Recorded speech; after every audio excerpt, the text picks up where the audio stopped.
Here are 5 Porsches under the $50,000 mark that you can genuinely live with on a daily basis. Let's dive right in.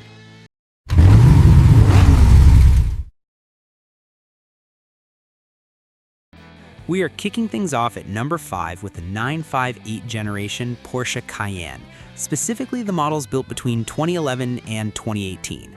Now, wait a second, before you scroll past because I'm talking about an SUV, you need to hear the backstory. This is the truck that literally pulled Porsche back from the brink of bankruptcy in the early 2000s.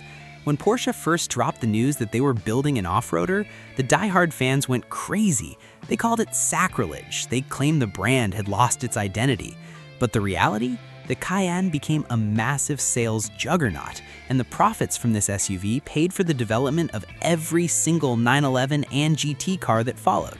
So yes, it absolutely deserves a spot on this list. The 958 generation was a total reinvention compared to the first one.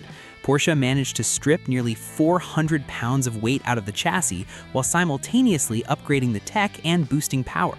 The entry-level V6 puts down roughly 300 horsepower, which handles this large vehicle with surprising confidence. If you step up to the S model, you get a V8 making 400 horsepower.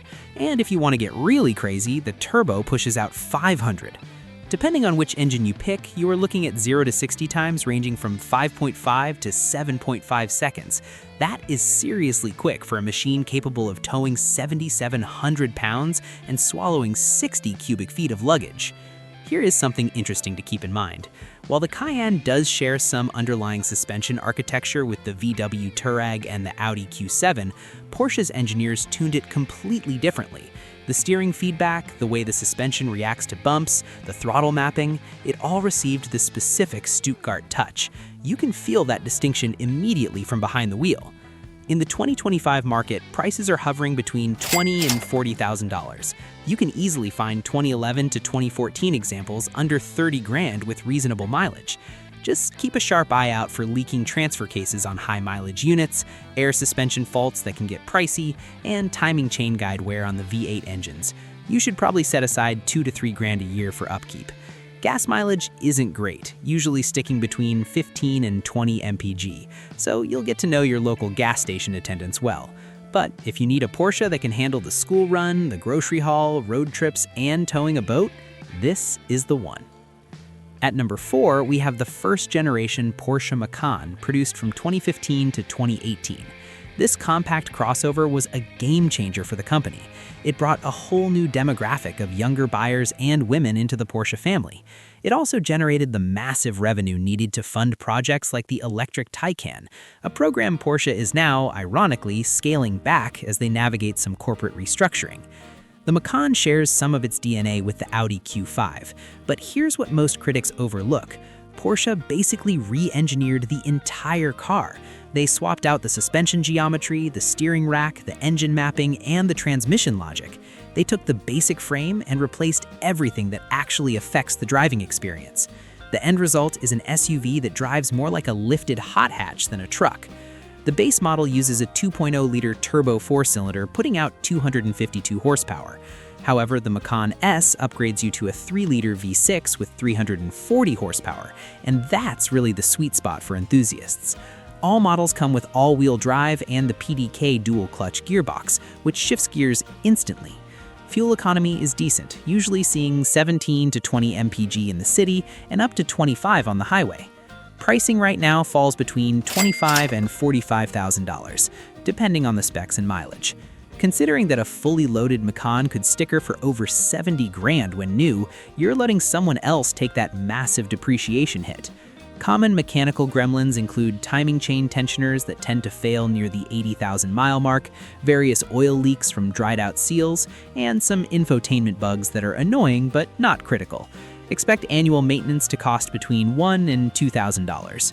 The Macan offers about 57 cubic feet of space, a genuinely premium cabin, and the ability to carve up a canyon road on the weekend. If you're daily driving in the city or suburbs, this is the most practical way to get that Porsche badge while still enjoying the drive. Number 3 is where the real excitement begins, the 987 Boxster, built from 2005 to 2012. This roadster is the reason Porsche survived as an independent manufacturer. Back in the 90s, the company was bleeding cash and was on the verge of being bought out. The Boxster program cut costs by sharing parts with the 911, and it was a smash hit. The company survived, and that success paved the way for modern legends like the 918 Spyder.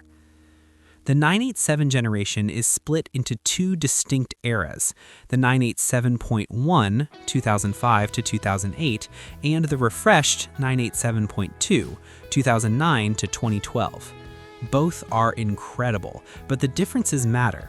The early cars use a 2.7-liter flat six, making around 240 horsepower, with the S model bumping that to a 3.2 or 3.4-liter engine, making up to 295 horsepower.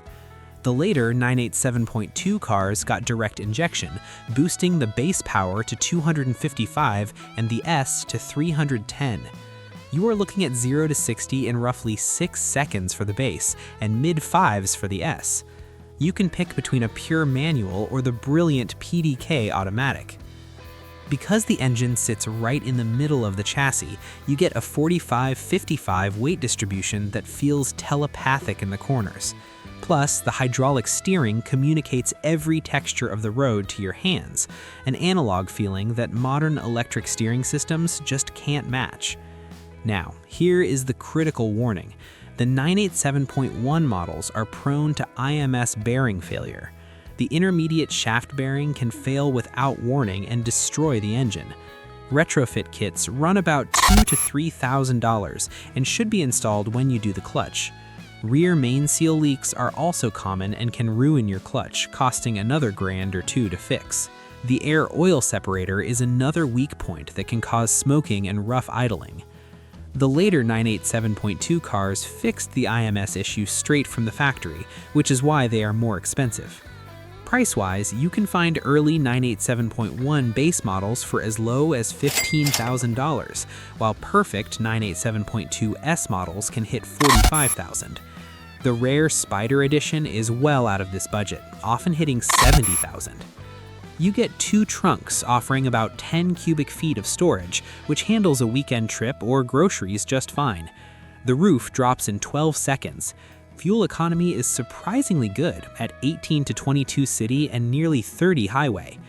Budget about $1,500 to $2,500 a year for maintenance. If you take care of them, these engines can easily cross 150,000 miles.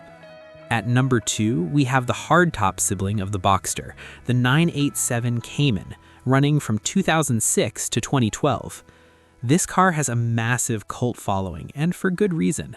Many people, myself included, argue that the Cayman actually handles better than the 911 from the same time period.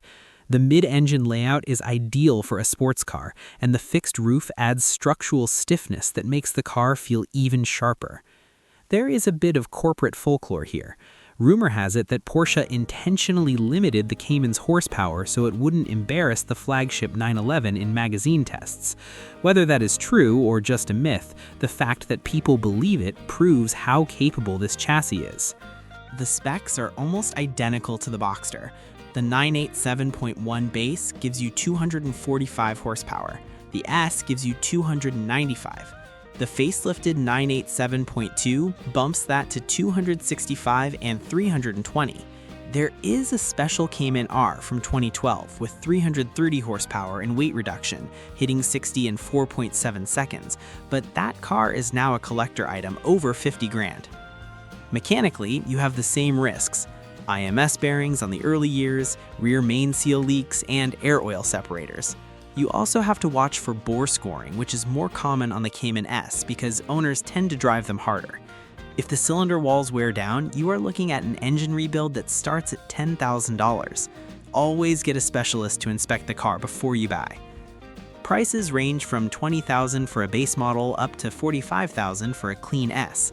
The hatchback design gives you about 15 cubic feet of storage, which is actually more practical than the Boxster since there's no convertible top mechanism taking up space. Just watch out for the 4.3-inch ground clearance on steep driveways.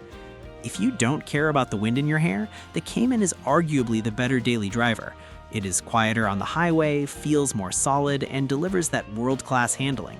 It's the affordable mid-engine sports car that enthusiasts have loved for 20 years, and despite recent corporate drama, its reputation is bulletproof. And finally, taking the number 1 spot, the car that needs no introduction, the 997.1 Porsche 911 Carrera, built from 2005 to 2008. This generation is special because it brought back the classic round headlights after the controversial styling of the previous 996 model. It is widely considered the last of the truly analog 911s before the cars became more digital and computerized. And the best part? You can pick one up right now for under $50,000. The 911 is the definition of Porsche. When the company recently confirmed they would keep building combustion engines rather than going fully electric on the 911, enthusiasts everywhere breathed a sigh of relief. The soul of the brand is that rear-mounted flat 6, and the 997.1 captures that feeling perfectly. The base Carrera features a 3.6-liter engine making 325 horsepower. The S model steps up to a 3.8-liter with 355 horsepower. Most are rear-wheel drive, though you can get the Carrera 4 with all-wheel drive. While you can find them with the Tiptronic automatic, the manual transmission is overwhelmingly the preferred choice. You are looking at 0 to 60 times in the high 4-second range, with fuel economy between 16 city and 27 highway. The rear engine layout defies physics. Having that weight over the back tires gives you insane traction launching out of corners, while modern suspension engineering has tamed the widowmaker handling traits of the older vintage cars. This car strikes the perfect balance between being easy to drive and thrilling to push hard. Now for the reality check. The 997.1 shares the IMS bearing risk with the Boxster and Cayman since it uses the same engine family. The S models are also prone to bore scoring, which is a major repair. Another known issue is the coolant pipes. The factory adhesive can fail, leading to leaks. Fixing these things can range from $2,000 for minor work up to $15,000 for a full rebuild. But here's the upside. If you find a car where these issues have been addressed, one with a thick binder of service records, the 997.1 is remarkably durable. You get back seats that fit small kids or extra bags. You get a car that gets respect at every valet stand in car meet. You get to own a genuine icon. In the current 2025 market, prices range from $30,000 for high-mileage drivers to $50,000 for clean, well-documented examples. Annual maintenance is usually between $600 and $1,000 if nothing breaks. An oil change runs about $200, and brakes will cost you $800 or more. The 997.1 is the best Porsche under 50 grand because it does it all. It has the looks that turn heads, it has 60 years of racing heritage, it makes a Tuesday morning commute feel like an event, and it has just enough practicality to work in the real world. Any of these 5 cars can serve as a daily driver. The secret is doing your homework, paying for a professional inspection, and keeping a realistic budget for repairs. Find a good one and you will finally understand why Porsche owners never stop talking about their cars.